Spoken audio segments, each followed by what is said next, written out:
তুমি তোমার রমজান পাইয়া রমজানের মাধ্যমে তোমার তাকওয়া তুমি বৃদ্ধি করবে, তোমার আখিরাতটাকে তুমি সুন্দর করে সাজাবে। কিন্তু বান্দারে, তুমি রমজান পাওয়ার পরেও সারাটা রমজান চলে গেল, তুমি রমজানে রোজা রাখলা, সেহরি থেকে ইফতার পর্যন্ত তুমি উপবাস করলাম, সেহরি থেকে ইফতার পর্যন্ত তুমি উপবাস করলাম, কিন্তু সারাদিন গেল তুমি শুধু একটা মাত্র ফরজ আদায় করেছো।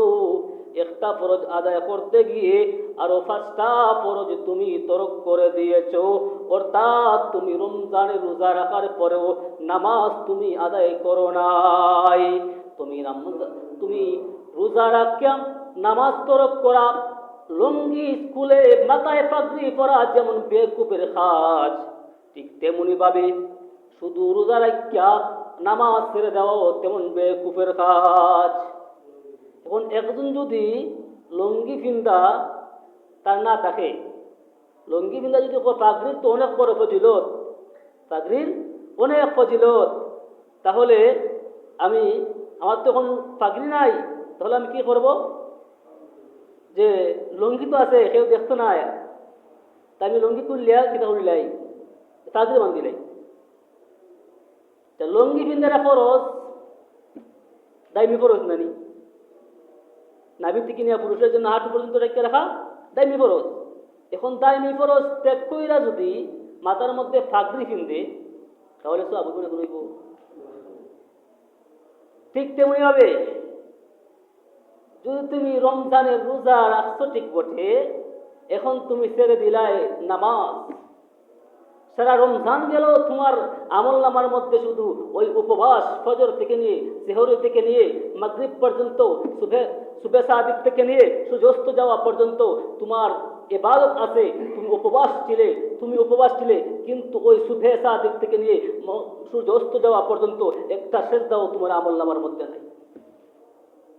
রমজান ভাই আল্লাহ তাআলা বলেন, ইয়া আইয়ুহাল্লাযীনা আমানু কুতিবা আলাইকুমুস সিয়াম কামা কুতিবা আলাল্লাযীনা মিন ক্বাবলিকুম লাআল্লাকুম তাত্তাকুন।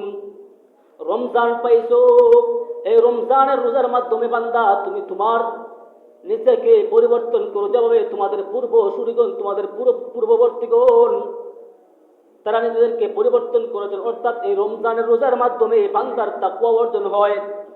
তুমি রোজা রাখলাই, রোজা রাখার পরে কেমন তোমার তাকওয়া অর্জন হইল?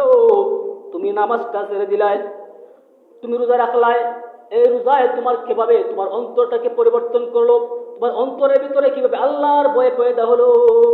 যদি আল্লাহর ভয় পয়দা হইতো, যদি এই রমজানের রোজার মাধ্যমে তোমার তাকওয়া আল্লাহর কাছে গ্রহণযোগ্য হইতো, তাহলে তুমি কখনো রোজা রাখার পরে নামাজ তরক করতে না।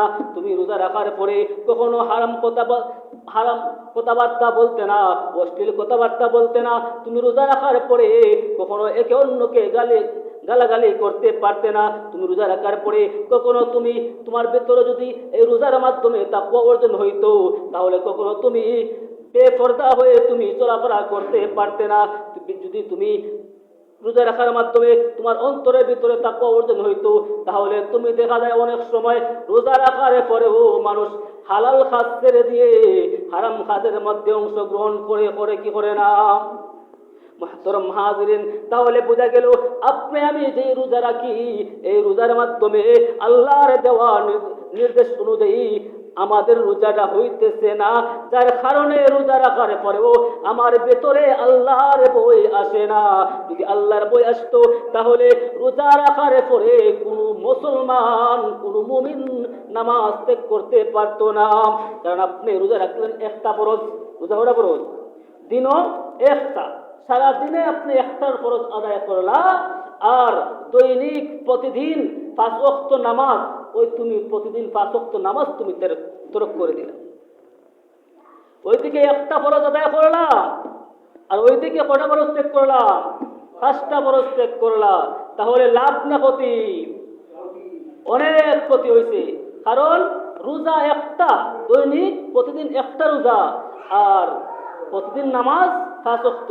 আপনি 5 ওয়াক্ত নামাজ পড়লেন নাই, শুধু সকাল ওই সুবে সাদিক থেকে নিয়ে সূর্যাস্ত যাওয়া পর্যন্ত ইফতার